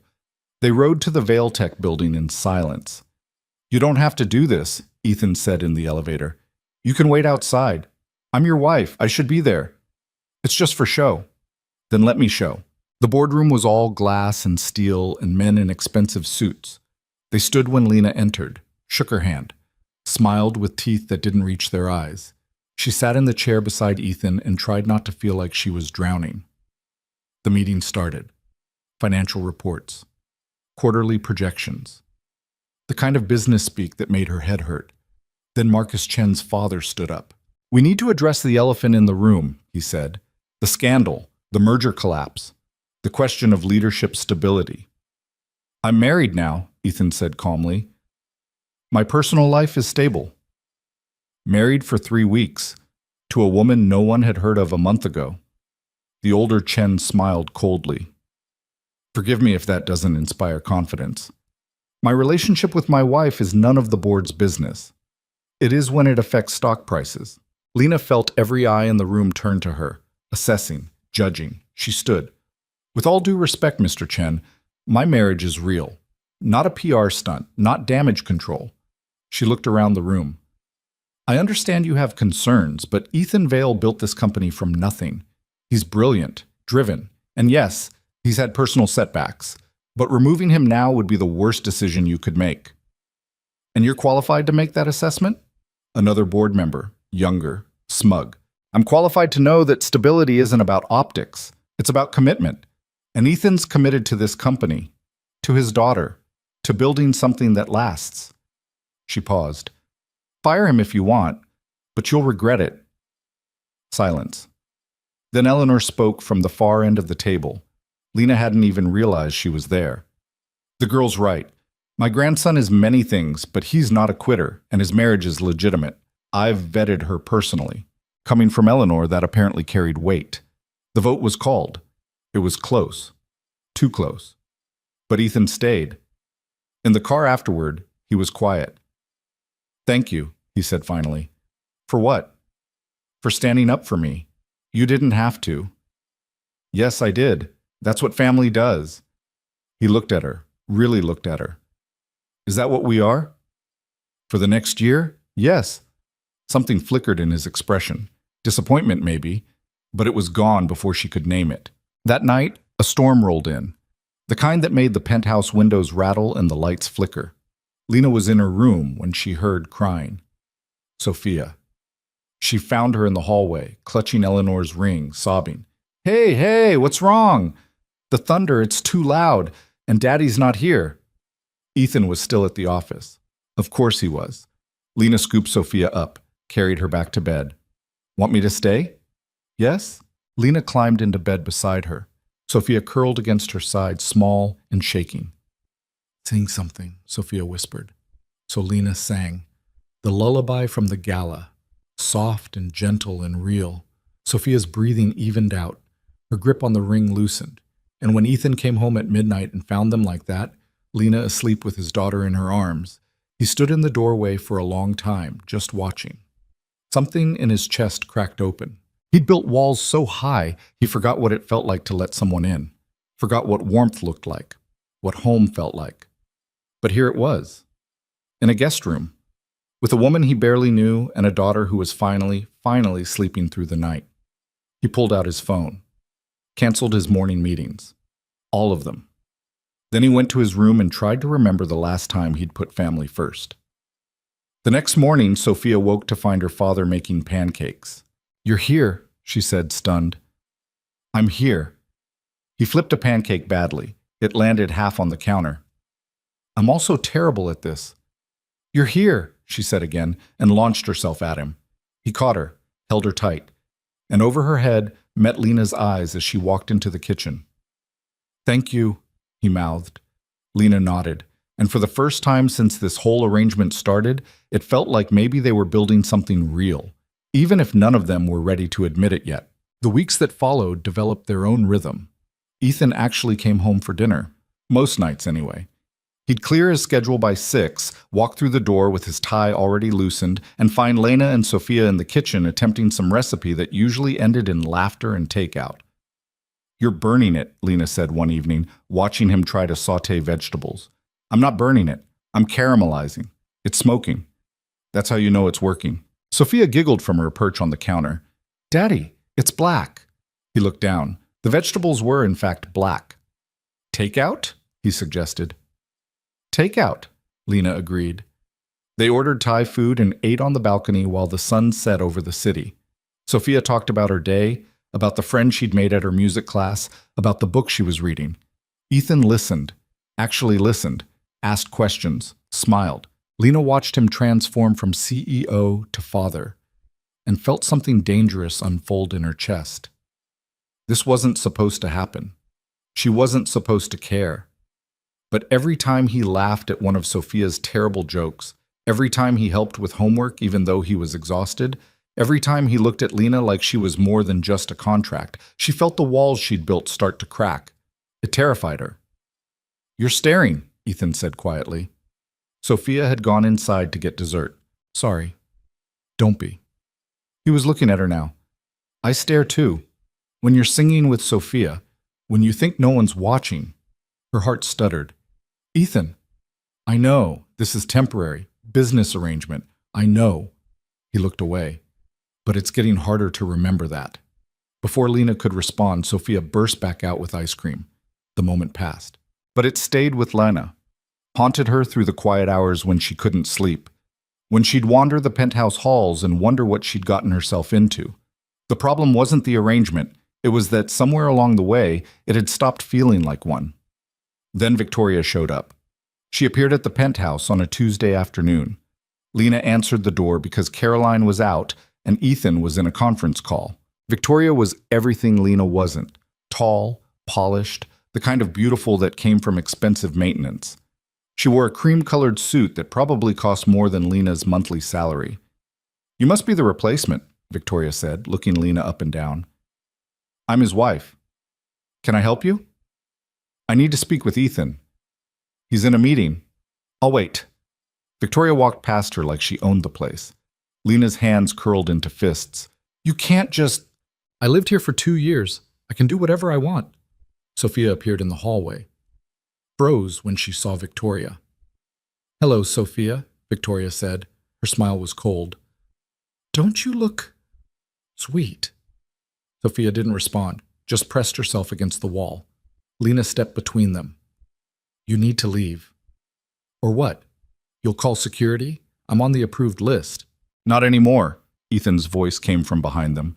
He stood in his office doorway, his expression carved from ice. "You lost that privilege when you decided to sleep with Marcus Chen." Victoria's smile didn't falter. "I came to talk. About the merger. About fixing what we broke. There's nothing to fix. We're done." "Are we? Or are you just playing house with the help?" Her eyes cut to Lena. "How long do you think this will last? A month? 2? He gets bored easily." "Get out," Lena said quietly. "Excuse me? You heard me. Get out of this house, away from this family. You don't get to walk back in and pretend you have a right to any of this." Victoria laughed. "You think you're different? You think you matter to him? You're a Band-Aid, a PR move. The second this little scandal dies down, he'll toss you aside just like—" "Enough." Ethan moved forward. "You have 10 seconds to leave before I call actual security and have you removed." "You wouldn't dare." "Try me." For a moment, Victoria's mask slipped. Lena saw fury underneath, real, burning rage. Then she smiled again. "This isn't over." She left. The door closed behind her with a soft click. Sophia was shaking. Lena knelt down beside her. "You okay?" "I don't like her." "Me neither." "She's mean." "Yeah, she is." Lena pulled her into a hug. "But she's gone now." Sophia held on tight. Over her head, Lena met Ethan's eyes. He looked shaken, raw. "Thank you," he said. "For what?" "For being here. For being you." He ran a hand through his hair. "I should have changed the security codes." "Yeah, you should have." That night, after Sophia was asleep, Lena found Ethan on the balcony. He was holding a glass of scotch he hadn't touched. "You okay?" she asked. "I should have protected her. From Victoria. From all of this." "You did. You told her to leave." "I should have done it sooner. Should have seen what Victoria was. What she'd do to Sophia." Lena leaned against the railing beside him. "You can't protect her from everything. People are going to be cruel. They're going to judge her because of who you are, who her mother was.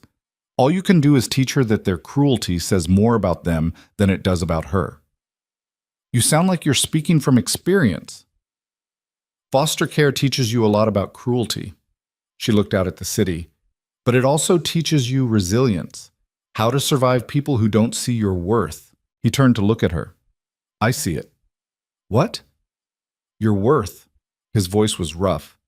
In case that wasn't clear, her heart was hammering. "Ethan, I know, contract, arrangement, temporary." He set down the glass. But I need you to know, you're not a Band-Aid, you're not a PR move, you're… What? He shook his head. More than I expected, more than I deserve. You deserve more than you think you do. They stood there in the dark, the city glittering below them, and Lena felt the last of her walls crack. She was falling for him. For this broken man with his broken family and his desperate attempt to hold everything together. It was the worst idea she'd ever had. And she couldn't seem to stop. The shift happened slowly, then all at once. One morning, Lena woke up in the guest room and realized she'd started thinking of the penthouse as home. Started looking forward to dinner with Ethan and Sophia. Started caring about board meetings and stock prices and whether Ethan's latest presentation went well. She was in too deep. Maria noticed first. They met for coffee on one of Lena's rare afternoons off. Maria took one look at her and shook her head. You're in love with him. Lena nearly choked on her latte. I'm not. Lena, I've known you for 6 years. I can tell when you're lying. It's a contract. It's temporary. Your feelings aren't. Maria leaned forward. Does he know? There's nothing to know. That's not an answer. Lena stared into her coffee. It doesn't matter what I feel. In 8 months, this ends. I walk away. That was the deal. And you think you can just turn it off? Walk away from him and Sophia like none of it mattered? I have to. Why? Because that's the agreement. Because he doesn't feel the same way. Because I'm not actually part of this family. I'm just playing pretend. Maria was quiet for a moment. Then, have you asked him how he feels? I don't need to. I know what this is. Do you? Because from where I'm sitting, it looks like a man who can't stop staring at his wife like she hung the moon, contract or not. Lena wanted to believe it. Wanted to believe those moments on the balcony meant something real. But she'd spent her whole life being temporary, being the girl people kept around until something better came along. Why would this be any different? The Opera Foundation of New York reached out 3 weeks later. One of their sopranos had fallen ill. They needed a replacement for their winter gala. Would Lena be interested? It was the break she'd been training for, the opportunity that could launch her actual career. She should have been thrilled. Instead, she felt sick. You have to do it, Ethan said when she told him. They were in his office. Sophia was at a play date with Eleanor. It's the same night as your company anniversary gala. So, this is your career, your dream. I'm supposed to be there. As your wife. The board will survive one night without you. He leaned back in his chair. This is what you wanted, isn't it? What the contract was for, to restart your singing career. Yes, but no buts, you're doing it. His voice was firm. I'll have Caroline work out the details. She studied his face. He looked pleased, proud even. But there was something else underneath, something that looked like resignation. Ethan, this is good, Lena. This is you building something that's yours, independent of me, of this arrangement. He stood, signaling the conversation was over. You should be celebrating. She left his office feeling hollow. The next few weeks were a blur of rehearsals. The Opera Foundation's conductor was demanding, brilliant, and had no patience for mistakes. Lena threw herself into the work, practiced until her voice was raw, until she could hit every note perfectly, every phrase exactly right. It should have felt like coming home. Instead, it felt like running away. She saw less of Ethan. He was busy with the anniversary gala preparations, and she was consumed with rehearsals. They'd pass each other in the penthouse like ships in the night, a touch on the shoulder, a tired smile. Nothing more. Sophia noticed. Are you and Daddy fighting? She asked one afternoon during their lesson. No, baby, we're just busy. That's what grown-ups say when they're fighting but don't want to tell kids. Lena set down her sheet music. We're not fighting, I promise. We're just figuring things out. Figuring what out? How to be in the same room without wanting things we can't have, Lena thought. How to remember this is temporary when it feels so permanent. How to balance everything, she said instead. Work and family. It's hard sometimes. Sophia was quiet for a moment. Then she pulled Eleanor's ring from her pocket. She'd been carrying it everywhere. Do I have to give this back soon? She asked quietly. Not yet. We still have 8 months. And then you leave. It wasn't a question. Lena's throat tightened. That was the agreement. But what if I don't want you to? Sophia, what if I want you to stay? What if Daddy wants you to stay? Your dad and we have an arrangement. It's complicated. You always say that when you don't want to tell me the truth. Sophia looked at her with those two wise eyes. Do you love him? The question hung in the air between them. Lena could lie, should lie, but she'd promised Sophia honesty. Yes, she said quietly, but sometimes love isn't enough. Why not? Because your dad and I want different things. We have different lives. No, you don't. You have the same life, right here. If only it were that simple. The scandal hit the tabloids on a Tuesday. Lena was at rehearsal when her phone started blowing up. Text after text, calls from numbers she didn't recognize. She checked the news during break. Valette marriage, a sham, contract leaked, wife's real role revealed. Her hands went numb. Someone had leaked the contract. The real one. Every clause, every term, every clinical detail of their arrangement laid bare for the world to see. The comments were vicious. She was a gold digger, a fraud, a social climber who'd manipulated her way into a billionaire's life. Ethan called. Don't read anything, he said immediately. It's going to be ugly. Too late. Her voice sounded distant to her own ears. Who did this? I don't know, but I'm going to find out. Does Sophia know? Not yet. I'm on my way home now. He paused. Lena, I'm sorry. I should have protected the contract better. Should have. This isn't your fault, isn't it? His laugh was bitter. Everything I touch turns to ashes lately. That's not true. My company's stock dropped 15 points in the last hour. The board's calling an emergency meeting, and my wife... He stopped. You're getting destroyed online for agreeing to help me. I knew what I was signing up for. Did you? Did you know it would be this bad? She didn't answer. Come home, he said quietly. Please, we'll figure this out together. She wanted to run back to the penthouse and hide from the world, but she'd spent her whole life running. I have rehearsal, she said. I'll be home tonight. She hung up before he could argue. The rehearsal was a disaster. She couldn't focus, missed cues, forgot lyrics she'd known for weeks. The conductor finally stopped them. Miss Brooks, whatever's happening in your personal life, leave it outside this hall. We have a performance in 3 days.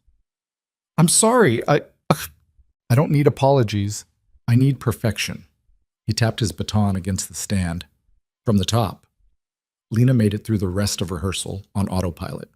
When it ended, she sat alone in the empty hall and let herself break.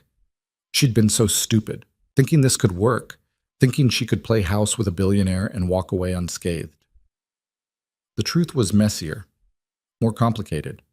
She loved Ethan, loved Sophia, loved the life they'd built together, even if it was based on a lie. And now that lie was exposed for everyone to see. Her phone buzzed, a text from an unknown number. You were always going to get hurt. Should have stayed in your lane. Then another. How much did he pay you to play wife? Was it worth your dignity? And another. Gold-digging whore. She turned off her phone. When she finally made it back to the penthouse, it was past 11. The lights were still on. Ethan was in the living room, staring at his laptop. He looked like he hadn't slept in days. You're home, he said. I'm home. How was rehearsal? Terrible. She set down her bag. How bad is it? Bad. The board's considering the contract breach of ethics. They want me to dissolve the marriage publicly. Issue a statement. Okay? He looked up sharply. Okay? That was always the plan, right? This was temporary. The contract's out there now. No point pretending. Lena, it's fine, Ethan, really. She was so tired of pretending, tired of hoping. I'll move my things out this week. We can coordinate schedules so... No. What? No, you're not leaving. He stood. I don't care what the board says. I don't care what the media thinks. You're not leaving. This is what they want, what we agreed to. I don't care about the agreement anymore. He moved toward her. Do you want to leave? Her throat was tight. Does it matter? It's the only thing that matters. Ethan, we can't. Answer the question. Do you want to leave? The truth sat on her tongue like poison. like salvation. No, she whispered. I don't want to leave. I want to stay. I want this to be real. Something in his expression cracked. Then stay. It's not that simple. It is that simple. Stay. We'll figure out the rest. Your board will force you out. Your company can burn for all I care. He was close now. Close enough that she could see the exhaustion in his eyes, the desperation. I spent my whole life building that company. Thought it was the only thing that mattered, but none of it means anything if I lose you. You don't mean that. I do. His hands found hers. I love you, Lena. Not because of a contract, not because you're good with Sophia, because you're you, because you make me want to be better, because when I come home, you're what I look forward to. Tears were streaming down her face. This is a terrible idea. I know. The scandal will get worse. Probably. Your board will never accept this. Then I'll find a new board. He cupped her face. Stay, please. She should say no. Should protect herself. Should walk away before this destroyed them both. But she'd been running her whole life. Maybe it was time to stand still. Okay, she breathed. I'll stay. He kissed her then, soft and desperate and real. And for the first time since this whole thing started, Lena let herself believe it might actually work.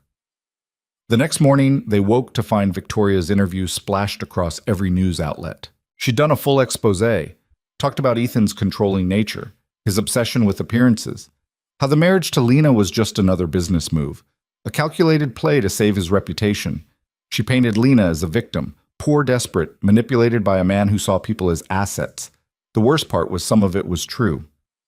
She's trying to destroy you, Lena said, reading the article on her phone. Ethan was making coffee, his movements sharp with anger. She's trying to destroy both of us. Why? What does she gain from this? Revenge, control. He poured 2 cups. Victoria doesn't like losing, and when she lost me to the scandal, lost the merger, she needed someone to blame. So she's blaming us. Yes. He handed her a cup. The board's meeting this afternoon. They're going to ask for my resignation. You can't let them. I might not have a choice. Then fight.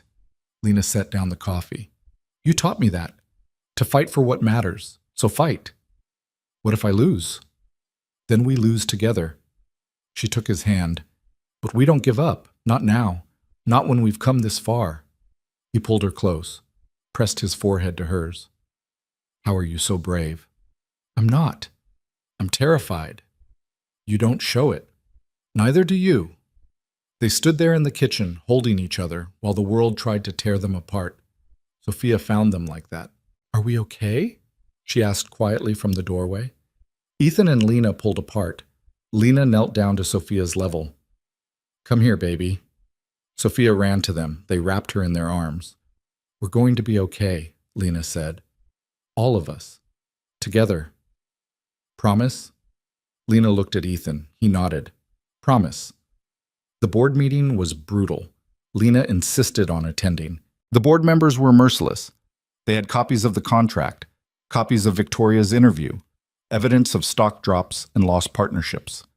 This marriage is a liability, Marcus Chen's father said. It's damaging our reputation. Our investors are pulling out. Then let them pull out, Ethan said calmly.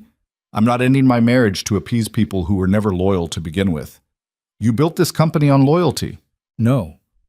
I built it on vision, on innovation, and yes, on ruthlessness when necessary. He stood. But I'm done sacrificing my personal life for business. I'm done choosing work over family. If you want my resignation, you can have it, but you're not getting my wife. Silence. Eleanor spoke from the corner where she'd been watching silently. My grandson is right. We've let business consume us for too long. It's time we remember what actually matters. She stood. I moved to table the resignation discussion, focus instead on weathering this storm as a united front. With all due respect, Mrs. Vale, one of the younger members started. No. Eleanor's voice could cut glass. I've been on this board for 40 years. I've seen companies rise and fall. And I can tell you that the ones that survive are the ones that value people over profit, family over stock prices. She looked around the room. Vote to remove my grandson if you want, but I'll spend every dollar I have making sure this company crumbles without him. It wasn't a threat. It was a promise. The vote was called. Ethan survived. Barely. By 3 votes. But he survived. The car afterward, Lena squeezed his hand. You did it. We did it. He looked exhausted. Relieved. Thank you for being there. Always. But that night, alone in her room, Lena read the news coverage and felt dread settle in her chest. The investigation into the leak had dead-ended. Whoever had released the contract had covered their tracks well. But Lena had a sinking suspicion she knew exactly who was behind it. And she was right. The proof came 2 days later. An email from an anonymous account. Security footage from Vailtech servers. Time-stamped. Clear as day. Victoria hadn't leaked the contract. Marcus Chen had. With Victoria's help, yes. But the execution had been his. The timing, the media coordination, the strategic destruction of Ethan's reputation. It was revenge. For the birthday party. For Ethan stealing the spotlight. For everything. Lena showed Ethan the footage. He went very still. He's been planning this the whole time, Ethan said quietly, since the engagement fell apart. Maybe before. What are you going to do? Destroy him. His voice was ice. Professionally, legally, completely. Ethan, he came after you, after my family, after everything I've built. He looked at her. I won't let that stand. And if it makes things worse, it can't get much worse. But he was wrong. Because that night, Lena received a call from the Opera Foundation. They were pulling her from the gala. We can't afford the controversy, the director said. With the scandal, the leaked contract, the media attention, it's too much of a risk. I've been rehearsing for weeks. I'm sorry, Miss Brooks. The decision is final. They hung up. Lena sat on the edge of her bed, staring at her phone, feeling something inside her break. This was the dream. The opportunity she'd sacrificed everything for. And it was gone. Because she'd dared to love someone. Because she'd chosen family over career. Because the world couldn't accept that maybe, just maybe, her story with Ethan was real. She found Ethan in his office, told him what happened. He looked stricken. I'm so sorry. It's not your fault. It is. Everything that's happening to you is because of me. No, it's because the world is cruel to women who dare to want more than they're supposed to have. She sank into a chair. I'm so tired, Ethan. Tired of fighting, tired of proving myself, tired of being treated like I'm not enough. He knelt in front of her, took her hands. You are more than enough. You are extraordinary. Then why does it feel like I'm losing everything? Because sometimes the world breaks us before it lets us win. He brushed a tear from her cheek. But you don't have to face it alone. Not anymore. She wanted to believe him, but that night, lying in bed, all she could think about was the contract, the arrangement, the fact that in 6 months this would all be over anyway. Maybe it would be easier to leave now, before she got hurt worse, before she lost more than she already had. The thought terrified her, because somewhere along the way, this temporary family had become her whole world, and she had no idea how to protect it. Lena left at dawn. She didn't plan it, didn't think about it too hard because thinking would have stopped her. She just packed a bag with the essentials, left Eleanor's ring on the kitchen counter with a note that said, I'm sorry, and walked out of the penthouse while the city was still dark. Her hands shook the entire elevator ride down. The doorman looked surprised to see her leaving so early, luggage in hand, but he didn't ask questions. Rich people paid him not to ask questions. She made it 3 blocks before she had to stop, leaned against a building and tried to breathe through the panic clawing at her chest. This was the right choice. It had to be. She was protecting them, protecting Sophia from more headlines about the fake family, protecting Ethan from a wife who was destroying his reputation, protecting herself from the inevitable heartbreak when the contract ended and she had to leave anyway. Better to leave now. On her own terms. Before she lost more than her career. Before she lost herself completely. Her phone buzzed. Ethan. She turned it off. Maria's apartment was in Brooklyn. A 4th-floor walk-up that smelled like coffee and old books. Maria opened the door in her bathrobe, took one look at Lena's face and pulled her inside. What happened? I left. Left what? The penthouse? All of it. Ethan, Sophia, the whole arrangement. Lena sank onto the couch. I can't do this anymore. Okay, back up. Start from the beginning. So Lena told her about the Opera Foundation pulling her from the gala, about Marcus Chen and the leaked contract, about feeling like she was drowning and pulling everyone else down with her. Maria listened quietly. Then she got up, made coffee, and sat back down. You're running, she said finally. I'm protecting them. No, you're running. Same thing you always do when things get hard. That's not fair. Isn't it? How many foster homes did you run from? How many voice teachers did you quit on when they pushed too hard? How many times have you sabotaged something good because you were scared it wouldn't last? Lena's chest tightened. This is different. How? Because I'm actually hurting them. My presence is destroying Ethan's company, ruining Sophia's life, making everything worse. Or maybe you're just scared that they actually love you and you don't know how to handle being loved. The words hit like a physical blow. That's not, Lena started. You told me once that the hardest part of foster care wasn't the moving. It was the moments right before, when you'd start to feel safe, when you'd start to believe maybe this family would keep you, and then they didn't. Maria leaned forward. You're doing it again, leaving before they can leave you. They will leave, eventually. The contract ends in 6 months. Then fight for more than 6 months. Fight for forever. What if I lose? What if you win? Lena didn't have an answer for that. She stayed at Maria's for 2 days, turned off her phone, ignored the knocking that came on the second evening, Ethan, probably, or Caroline, or someone sent to drag her back. Maria didn't answer the door. On the third morning, Lena woke to find Eleanor Vale sitting in Maria's kitchen, drinking coffee like she owned the place. How did you get in here? Lena asked. Your friend has excellent taste in coffee, Brazilian beans, if I'm not mistaken. Maria appeared in the doorway, looking sheepish.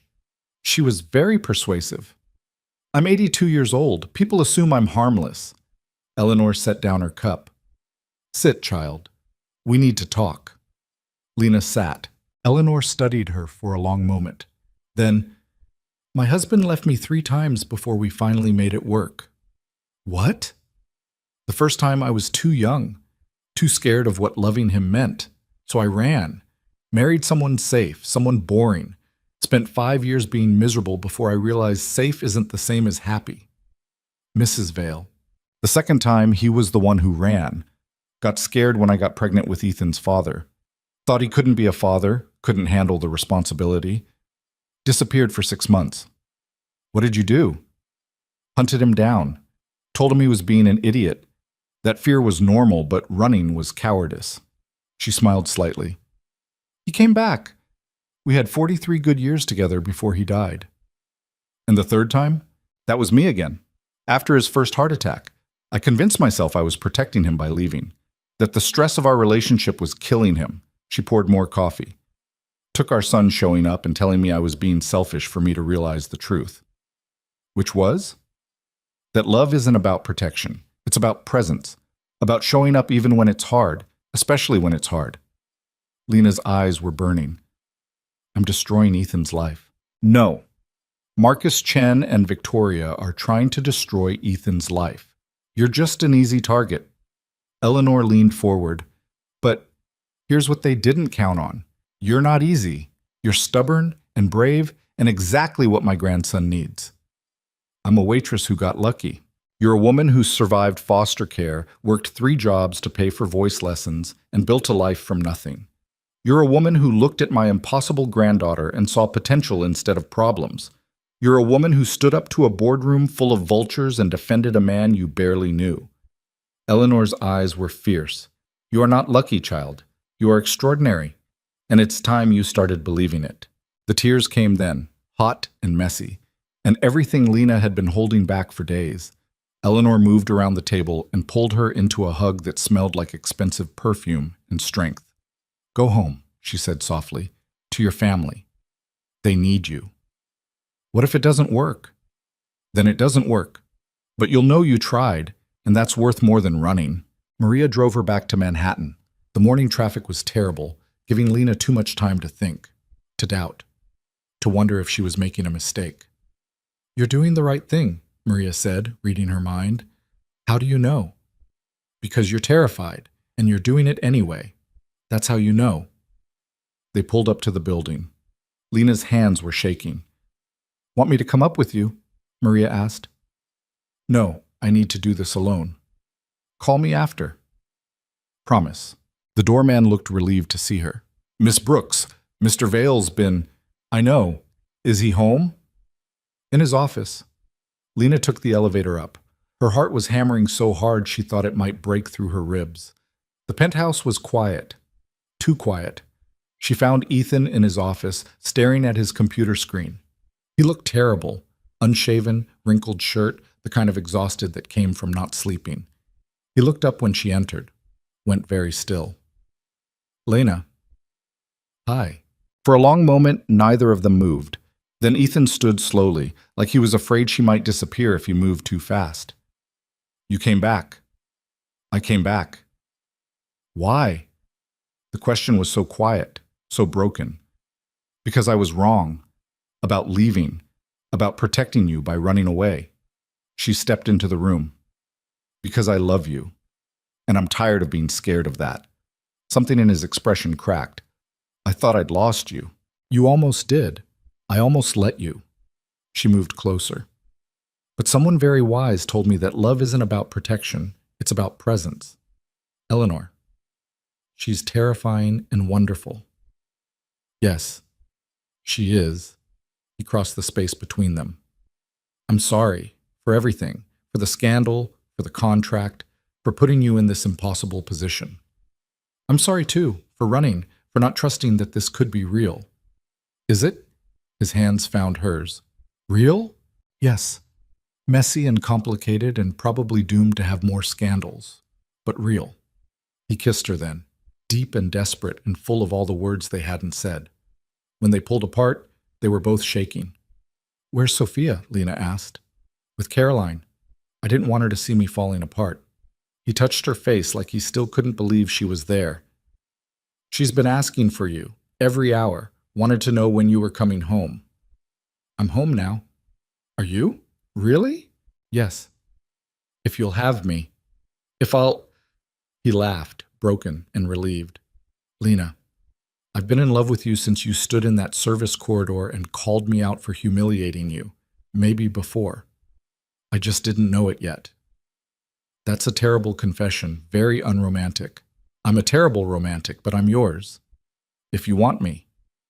I want you, contract or no contract, scandal or no scandal, all of it. They stood there in his office, holding each other, and for the first time in days, Lena felt like she could breathe. Sophia came home an hour later. Caroline brought her in, and the little girl stopped in the doorway when she saw Lena. You're back, she whispered. I'm back. You promised you wouldn't leave. I know, and I broke that promise. I'm sorry. Sophia's face was doing something complicated, fighting between anger and relief. You left the ring, she said. I did. I didn't want it if you weren't coming back. Lena knelt down. I was scared. Scared of messing up your life. Scared of not being good enough for you and your dad. So I ran. But that was wrong, and I'm sorry. Are you staying now, for real? For real. If you'll forgive me. Sophia thought about it. Then she pulled Eleanor's ring from her pocket and held it out. You have to promise again. No more running. I promise, no more running. Sophia slid the ring back onto Lena's finger. Then she launched herself into Lena's arms. I missed you, she said into Lena's shoulder. I missed you too, baby. Ethan watched them with an expression that made Lena's chest hurt, like he was seeing everything he'd ever wanted and couldn't quite believe it was real. That evening, they had dinner on the balcony. The three of them. Lena had made pasta, badly, and Sophia laughed at the lumpy sauce. It's terrible, Lena admitted. It's perfect, Ethan said, and meant it. After Sophia went to bed, Lena and Ethan sat on the balcony, the city lights spread out below them. The Opera Foundation called, Ethan said. They want you back. For the gala. Lena's heart jumped. What? Why? Because I bought them. Well, made a significant donation, with conditions. He looked almost embarrassed, one of which was that they reinstate you. Ethan, you can't just... I can. And I did. You earned that spot. They had no right to take it from you because of me. That's not how this works. Then we'll change how it works. He took her hand. I'm done letting other people write our story. From now on, we write it. Together. The gala performance was in 2 weeks. Lena threw herself back into rehearsals. The conductor was surprised to see her return, but professional enough not to ask questions. She was better this time. Focused. The fear and doubt that had plagued her before were gone, replaced by something stronger. She wasn't singing to prove herself anymore. She was singing because she loved it, because it was hers. Ethan came to every rehearsal he could, sat in the back of the hall and watched her work. Sometimes Sophia came too, quiet and attentive, studying her like she was learning secrets. You're different, the conductor said one afternoon. Stronger. I stopped running, Lena said. He smiled. Good. Running ruins the breath control. The night before the performance, Lena couldn't sleep. She stood on the balcony, looking at the city, and felt the weight of everything that had happened pressing down on her. Tomorrow, she'd be singing for the people who'd torn her apart online, who'd called her a fraud and a gold digger, who'd decided her story before knowing any of it. Part of her was terrified. Part of her couldn't wait to prove them wrong. Ethan found her there. You're going to be incredible tomorrow, he said. What if I'm not? Then you'll be incredible the next time. And the time after that. He wrapped his arms around her from behind. But you'll be incredible tomorrow. I know it. How? Because I've heard you sing when you thought no one was listening. When you were just making breakfast and humming. When you were teaching Sophia and got lost in the music. He pressed a kiss to her shoulder. That's when you're most powerful. When you forget to be afraid. She turned in his arms. I love you. I love you too. He smiled. Even when you make terrible pasta. She laughed, kissed him. Let herself believe that maybe, just maybe, tomorrow would be perfect. It wasn't perfect. The opera house was packed, every seat filled. Lena could feel the weight of their attention, their judgment, from backstage. She wore a dress the color of midnight. Her hair was pulled back, Eleanor's ring on her finger. In the front row, Ethan sat with Sophia on one side and Eleanor on the other. He caught her eye before the curtain rose and mouthed, "You've got this." The orchestra began. Lena walked onto the stage. The lights were blinding, the audience a dark mass of expectation and doubt. She closed her eyes, found the music inside herself, found the truth Eleanor had talked about. Then she sang. It was the aria from the birthday party. O mio babbino caro. But this time, it wasn't about proving anything. It was about truth. She sang about love and longing, about fighting for family, about the impossible distance between who you are and who the world wants you to be, and choosing yourself anyway. Her voice soared through the hall, clear and strong and absolutely fearless. In the front row, Sophia grabbed Ethan's hand. Eleanor had tears in her eyes. Ethan couldn't breathe. When the final note faded, there was a moment of perfect silence. Then the applause crashed over her like a wave. People stood, shouted, demanded an encore. Lena opened her eyes and saw them, really saw them, not as judges or critics, but as people moved by something real. She bowed. Once, twice. Then she looked at Ethan. He was standing, clapping so hard his hands had to hurt, and his face was wet with tears. She'd done it. Not perfectly, not without fear, but she'd done it. The after-party was at the Opera House, champagne and congratulations, and people who'd ignored her weeks ago now wanted to talk about future performances, recording contracts, European tours. Lena smiled and nodded and felt Ethan's hand steady on her back the entire time. You were magnificent, someone said. A director from La Scala. Thank you. We should talk about next season. I'd like that. When they finally escaped an hour later, Lena's face hurt from smiling. That was exhausting, she said in the car. That was your future, Ethan said. Sophia was asleep against Lena's shoulder. They'd let her stay up late, and she'd fallen asleep the moment they got in the car. What about our future? Lena asked quietly. What do you mean? The contract ends in 4 months. We never talked about what happens after. Ethan was quiet for a moment. Then, I want to renegotiate. Her heart stopped. What?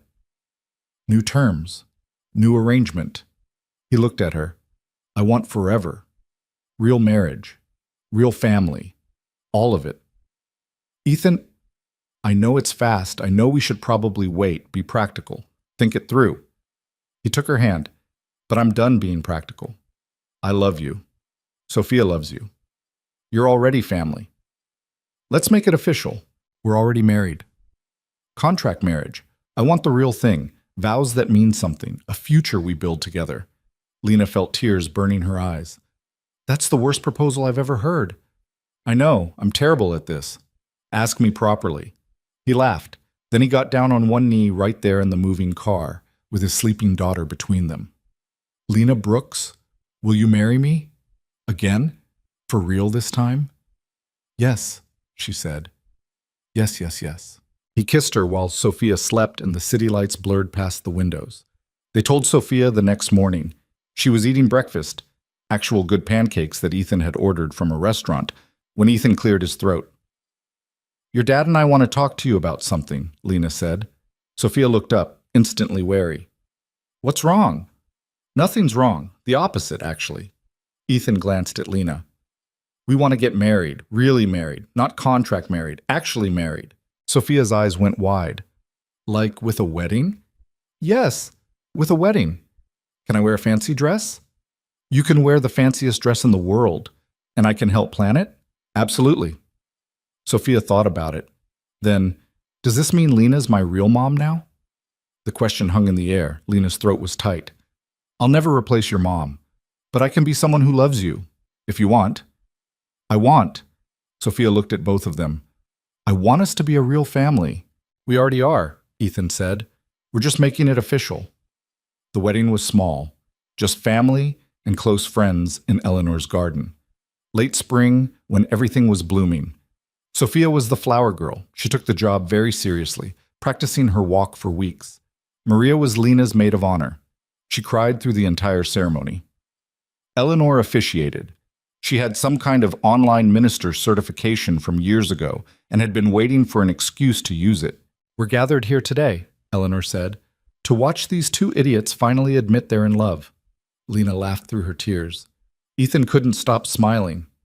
You were supposed to make this romantic, he whispered. I'm 82. Romance is overrated. Honesty is better. Eleanor looked at them both. You've been through hell to get here, scandal and judgment and every reason to give up. But you didn't. You fought for each other, for Sophia, for this family. She paused. That's what love is. Not grand gestures or perfect moments. It's showing up when it's hard. It's choosing each other every day, even when the world says you shouldn't. It's building something real from broken pieces. Lena looked at Ethan, at this man who'd started as a stranger, humiliating her at a party, and become her whole world.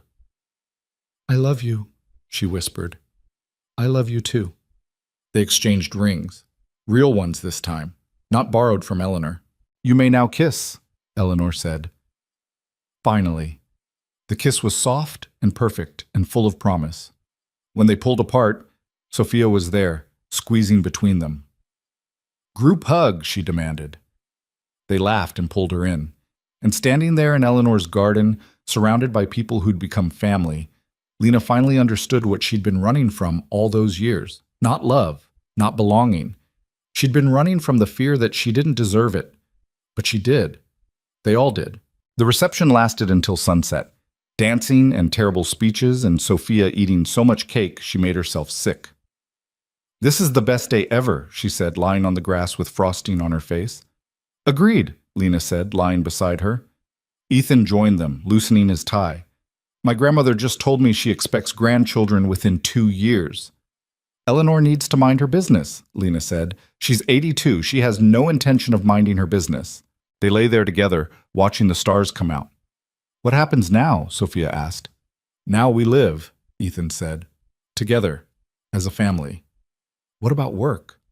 And singing? And all the stuff? We figure it out. As we go. He took Lena's hand. No more contracts. No more plans. Just us.